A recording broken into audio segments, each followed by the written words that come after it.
เมื่อสุงขะพี่น้องไต้เขาเมื่อในมีลองที่มาป่องเลี้ยงข่าวเงาอิดอีนี่ค่ะเนาะ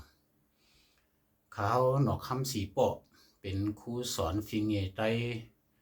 นเวียงเมืองกอกจึงไทยสอนอยู่ที่เฮือนเฮียนตุ้มตนไต้เวียงเมืองกอกจึงไทยอันเป็นคู่หนุ่มฮักไต้จิตจำใจเฮาข่าเป็นผู้ก่อตั้งผู้อ่อนโหสิแลเฮ็ดเป็นมาเฮือนเฮียนตุ้มตนไต้เฮือนเฮียนตุ้มตนไต้ก่อตั้งมาเมื่อปี2011เดือนที่11และวันที่11นี่ครับเนาะวันทั้งสุดก็ดีรัดเนปันหลองเฮือนเฮียนตุ้มตนไต้เฮ็ดสังหลายๆอ่อนตั้งนี่เฮือนเฮียนตุ้มตนไต้ป่อเปลี่ยนมาลอยคู่หนุ่มฮักไต้เจ็ดจำใจเป็นผู้อ่อนโหก่อตั้งมาเสียวเลยอ่อนเฮ็ดอ่อนสร้างปุนตาที่ปกป้องทอดเมียฉียิงอันเป็นหนังเจ้าจัดวันเมืองฟิงเคอร์ตีเกอย้ำอันว่านั้นใน4เปลือกนั้นเฮาค่าเฮ็ดไรอยู่มีอยู่5เปลือกค่ะเนาะอันโดยเฮ็ดได้น้ำหนานี่ครับเพิ่นเฮ็ดในตั้งมาย้อนปือสังหลานี่ตั้งมาย้อนปือพี่น้องไต้เฮาค่ามาอยู่ในเกกลางวันเปิ้นเมืองเปิ้นสิเอาแลหนังพี่น้องไต้เฮาค่าบ่ได้หงหายเจียวหงเจียวหายเจียวเยียนเปลี่ยนเปิ้นนั่นนี่เฮาค่ามองหันถึงซึ่งนั้นสิได้จังได๋จ่อยกันเฮ็ดจ่อยกันสร้างมาต่อถึงวันมื้อนี้เดี๋ยวมื้อปี2011มานี่ค่ะเนาะลูกตีเรียกๆเสียแล้วจังได๋ใหญ่ขึ้นมาให้เลยกว้างขึ้นมาเฮ็ดให้พี่น้องต่างคืออะไรฮู้จักเฮาค่าตั้งหนังตั้งหลายในที่เฮาค่าสอนอยู่ที่เมืองกอกในนี่อันกับการได้ลองฟิงนี่ค่ะเนาะฟิงไต้นี่ฟิงคือนี่ในการอ่อนโหน้ำหน้าอ่อนเฮ็ดอ่อนสั่งเนื้อคุณหนุ่มฮักได้เจ็ดจำใจขายเฮ็ดนั่นนี่ย้อนเบอมันเป็นเอ็นแห้งคุณหนุ่มฮักได้เจ็ดจำใจกว่าเหลียวสิแลโฮมบ้าเอ็นแห้งอันเป็นโอ้ยก็โอ้ยสิจำใจกันให้ได้จ่อยเทียมกันให้ได้เป็นม้านี่ค่ะเนาะก้อยกะอันเป็นปึงลงมันได้ก็เป็นคุณหนุ่มฮักได้เจ็ดจำใจเฮาค่าไล่เอาเอ็นแห้งปุ่นตูเจ้าเก่าให้ได้เฮ็ดสั่งมาอันเฮาค่าได้ก็เป็นกวนจ่อยกวนเทียมเป็นจ่อยเป็นครูสอนเฮาค่าโรงเรียนไผแล้วนี่ก็เข้ามาจ่อยไผนั่นก้วยนี่ค่ะเนาะได้เป็นตูตั้งตูเหยอเลยคำกูจื้อกูลองนี่ค่ะเนาะคุณหนุ่มฮักได้เจ็ดจำใจเฮาค่านั้นเลยคำกูจื้อกูลองนี่ค่ะเนาะย้อนเพิ่นนั้นอันเฮาคายเฮ็ดสั่งไรอยู่นะวันมื้อใน1ปี1ปอกนั้นน่ะมี1ปี5ปอกนั้นมีสั่งหลายๆนี่เขาที่มานับนี่1มหาตุกสังฆาเจ้า1ปีที่มี1ปอกที่เฮือนเฮ็ดตุ้มตนไต้ไรอ่อนเฮ็ดอ่อนสางนี่ค่ะเนาะ2มหาตุกซึกเฮาค่ากาป่นมาก็ยามเฮ็ดยาวก้อยกะว่ามื้อเดียวเฮาค่าขาดผู้อ่อนโหตาที่อ่อนเฮ็ดอ่อนสางนี่ค่ะเนาะ3ปางหับเจ๋งปีเหมอไต้จอมฝิ่งทุ่ง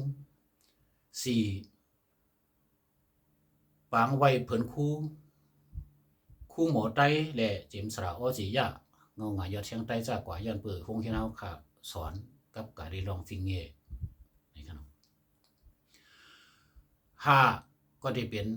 วันลูกอ่อนไต้นี่ครับที่เฮาคาไลหันวันลูกอ่อนไต้เฮาค่ะหลายตีจัดเฮ็ดอยู่นั่นเนี่ยเฮาค่าเยี่ยงเอาจำด่วนไต้วันด่วนไต้ในเมืองไทยกุ้ยนี่เนาะวันด่วนไต้ในเมืองไต้เฮาแต่วันด่วนไต้ที่อันคนเฮือนเห็นตุ้มตนไต้ปกป้องแต่เป็นวันเดือนกำมวนนี่ครับเนาะก้อยกะเฮ็ดสังแลสู่ซ้ำมักมันว่าเดือนกำมวนเป็นปล่อยวันลูกอ่อนไต้ล่ะ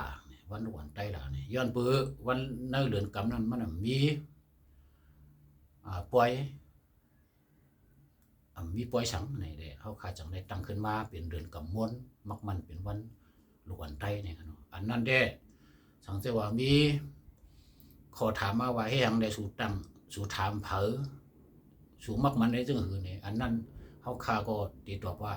เฮือนเฮ็ดตุ้มตนไต้เป็นการปกป้องนี่ครับเนาะอันมีเฮาค่าที่ปกป้องอันมีเฮาค่าที่ทิ้งชิมนี่ จังนั้นก็ค่ะปุ่นตาพอดีเฮ็ดจอมเฮ็ดจอมนั่นเป็นมันเป็นรองของ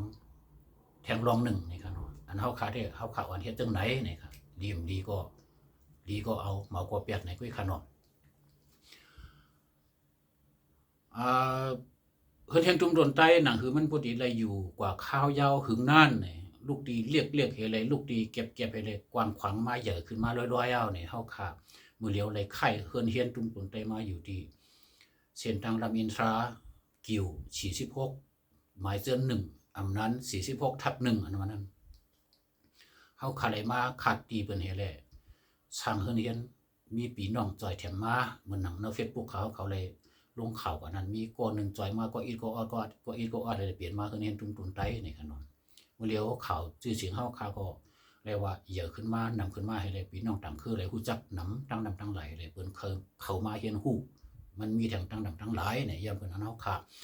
ก็เลยคัดเจอกว่ากูมือกูวันน่ะคือมันพอดีเลยอยู่เลยเข้าหึงนั่นเนี่ยก้อยกาการตาได้อยู่ได้เข้าหึงอันนั้นบ่มีการตาดีจอยแถมกันฮื้อมีเงินตองฮื้อเนี่ยมันก็ตีเป็นกว่าหยับย้อนเบอร์นั้นคุณหนุ่มฮักได้เจอจำใจว่าคาดีเบียกหามก็เดียวนั่นเลยมันตีเป็นรองหยับให้แหละเขาคาเดียมอยู่ในข้าวหึงเนี่ย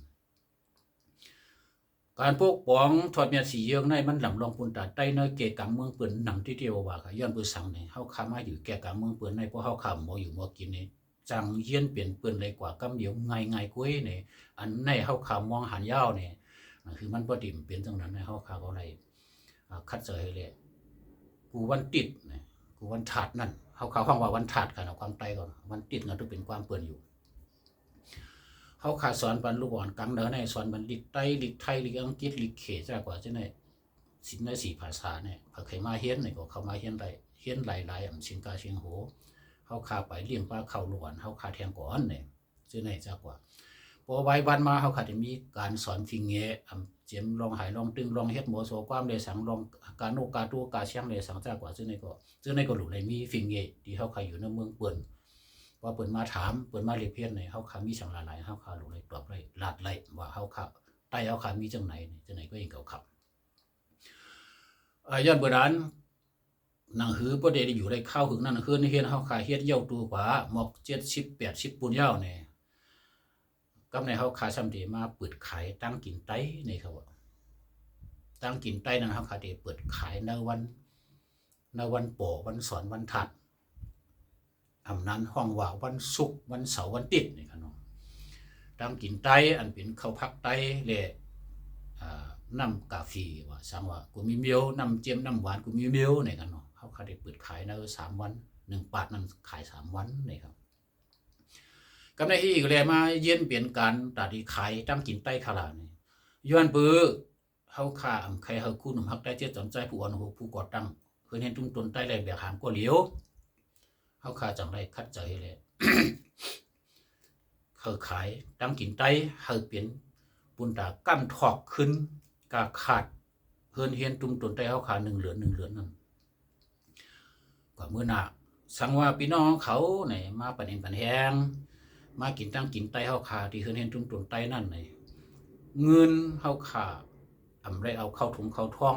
ก็เหลือก้อนหนึ่งได้เฮ็ดเป็นป้ายมักมีปุ่นส่วนตัวไหนในเฮาปองเจ้าจังนั้นเงินที่สู่เจ้ามาซื้อกินซื้อย่ำได้มาจ่อยแถมตั้งกินอาหารราดไตเฮาขานั่นนี่มันสิเป็นวายสิฮักกาเจ้าจ่ายยาวนี่ที่เป็นปุ่นตากาขาดเฮือนเฮียนเฮา